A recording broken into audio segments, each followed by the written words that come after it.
Hello friends, स्वागत है आपके अपने चैनल शिल्पीज किचन में। लेकर आ गई हूँ एक और न्यू रेसिपी। बहुत ही ज़्यादा हेल्दी है, बहुत ही कम समय में बनकर तैयार होगी। वीडियो को लास्ट तक जरूर देखिए। अगर आप मेरे चैनल पर नए हैं तो चैनल को सब्सक्राइब, आने वाली वीडियो के नोटिफिकेशन आपको मिलते रहे तो बेल आइकन, और वीडियो अच्छा लगे तो लाइक शेयर करना ना भूलें। चलिए आज की रेसिपी देख लेते हैं।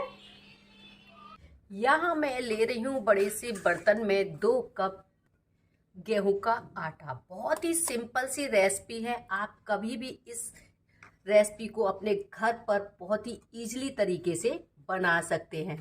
अब इस गेहूं के आटे में 1 चुटकी के समथिंग हम डाल देंगे नमक। नमक डालने से इस रेसिपी का टेस्ट उभर कर आएगा। अब हम इसमें डाल देते हैं 2 कप गेहूं के आटे में मैं डाल रही हूँ आधा कप के समथिंग शुगर पाउडर, क्योंकि इस रेसिपी को थोड़ा सा हल्का मीठा ही रखना होता है।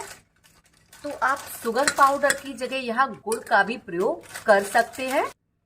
साथ ही मैं डाल देती हूँ इलायची पाउडर, बहुत ही बढ़िया फ्लेवर आएगा। और थोड़ा सा डाल देती हूँ दूध में भीगा हुआ केसर। अगर केसर नहीं है तो आप यहाँ पर फूड कलर को भी डाल सकते हैं या फिर स्किप कर दीजिए। अब मैं यहाँ ले रही हूँ 1 कप दूध। अब इसमें धीरे धीरे करके हम दूध डालेंगे और इसका एक डो बना लेंगे। ये बिस्किट से भी अच्छी रेसिपी बनकर तैयार होगी, बहुत ही टेस्टी, माउथ मेल्टिंग। अब हमें ये डो जो लगाना है वो टाइटली लगाना है, जैसे कि हम पूड़ियों का लगाते हैं। बस ऐसा ही डो हमें इसमें लगाना है। देखिए डो हमारा लगकर तैयार हो गया है। ये देखिए बड़े आराम से मेरा डो लग गया है। अब हम इसको 5 मिनट के लिए रेस्ट पर रख देते हैं।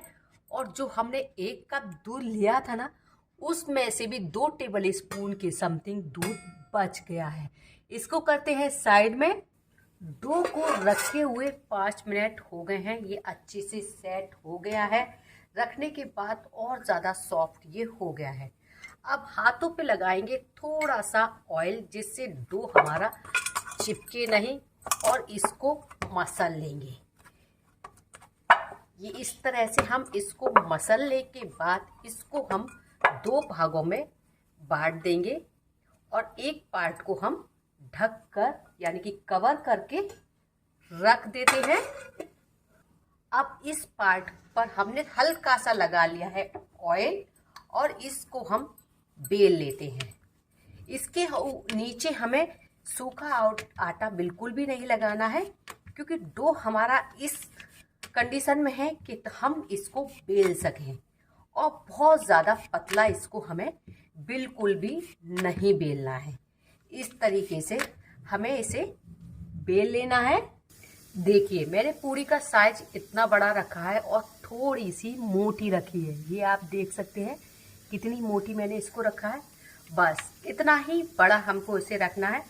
अगर आपकी लोई बड़ी है तो आप उसी हिसाब से इसको बड़ा कर लीजिए, लेकिन आपको मोटाई इतनी ही रखनी है। अब हम इसमें इतने पतले पतले थोड़े से कट लगा देंगे, इस तरीके से जैसे मटरी के हम लगाते हैं ना, सेम वैसे ही हमें इसमें कट लगाने हैं। अगर इसकी किनारियाँ फट भी रही हैं कोई दिक्कत की बात नहीं है, बस आपको इस तरह से कट लगाते जाना है। देखिए इस तरह से मैंने सारे में कट लगा ली है। इस तरह से एक लंबी स्ट्रिप इसमें से निकल आएगी। अब बाकी की स्ट्रिप को हम कर देते हैं साइड, और जो हमने एक लंबी स्ट्रिप निकाली है ना, उसको हम इस तरह से गोल कर लेंगे। आप छोटा छोटा भी कर सकते हैं, लेकिन इस तरह से क्या काम हमारा थोड़ा जल्दी हो जाता है। अब इस तरह से हमने इसको थोड़ा सा और पतला और लंबा कर लेना है, इस तरीके से। ये देखिए कितनी पतली ये हो गई है। बस इसी तरह की हमें करनी है। और इसमें भी हम 3 और इक्वल पार्ट कट कर लेते हैं। जो थोड़ा सा लंबा है उसके ही बराबर के हम बाकी के इस तरीके से कर लेते हैं। ये सारी इक्वल साइज की होनी चाहिए। इक्वल साइज की करने के बाद इनको इस तरह से हमें पकड़ना है और इसमें इस तरह से ट्विस्ट करना है। ये देखिए, ये देखिए, इस तरह से ये ट्विस्ट होती चली जाएगी और ये डिज़ाइन आ जाएगा। मैं आपको एक और तरीका बता देती हूँ। इसको इस तरह से थोड़ा सा और लंबा करना है और स्ट्रिप को इस तरह से उठाना है और इक्वल साइज की इस तरह से हमें मोड़ लेना है। ये देखिए, इस तरह से ये 3 लेयर हमारी आ गई हैं, एकदम क्लियर आपको दिख रहा होगा। और इस तरह से इसको ट्विस्ट करना है। आपको इसमें कट करने की भी बिल्कुल ज़रूरत नहीं पड़ेगी। ये देखिए कितना मस्त आपको डिज़ाइन इसमें दिख जाएगा। इसी तरह से सारी बना कर रख लेते हैं। इस तरह से मैंने सारे बना कर रख लिए हैं। ये देखिए कितनी सुंदर डिज़ाइन बनकर आ गई है। अब हम चलते हैं गैस की तरफ। गैस पर मैंने कढ़ाई कर ली है गर्म और ऑयल अच्छे से गर्म हो गया है। अब गैस की फ्लेम को मैंने कर दिया है स्लो टू मीडियम फ्लेम पर हम इनको फ्राई करेंगे। आपकी कढ़ाई का ऑयल बहुत ज़्यादा हाई गरम नहीं होना चाहिए और एक साथ इसमें कढ़ाई भरकर भी नहीं डालेंगे, क्योंकि ये साइज से थोड़े से बड़े हो जाते हैं। इसलिए संभाल कर डालिए और 1 से 2 मिनट इनको बिल्कुल भी टच मत करिए। देखिए 1 से 2 मिनट हो गए हैं। अब हम इनको हल्के हाथ से हिला देते हैं। ये देखिए अपने साइज से ये कितने बड़े हो गए हैं।